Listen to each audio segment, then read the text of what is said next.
I am the Tofu Golem. Please enjoy the video. You start by powering the headphones and preparing your device.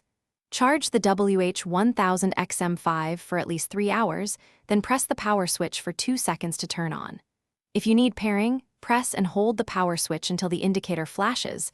This puts the headset into pairing mode. On your phone or computer, open Bluetooth settings and make sure Bluetooth is enabled. Once done, keep the devices close, within about 1.5 meters, so the initial handshake is stable and uninterrupted. You now complete the actual pairing and adjust settings. In Bluetooth settings, tap WH-1000XM5 when it appears. If you don't see it, refresh scans or re-enter pairing mode by holding the power switch. Accept any pairing prompts and allow media and call permissions so audio and mic both work.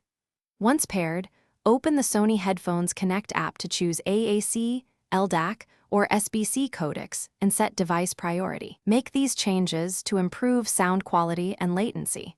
Make sure to test audio playback and microphone briefly. Finish by verifying features and addressing common hiccups. Play audio and toggle ANC and ambient modes using touch controls to confirm each works. Adjust EQ in the app for preferred tonality. If pairing fails, unpair from your device and repair. For stubborn issues, reset the headphones by holding power and noise cancel buttons for 7 seconds, then pair again.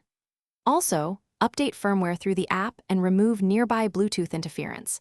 Other headsets, microwaves, or crowded 2.4 GHz networks can disrupt pairing. Thanks for watching. Consider subscribing if we helped you today.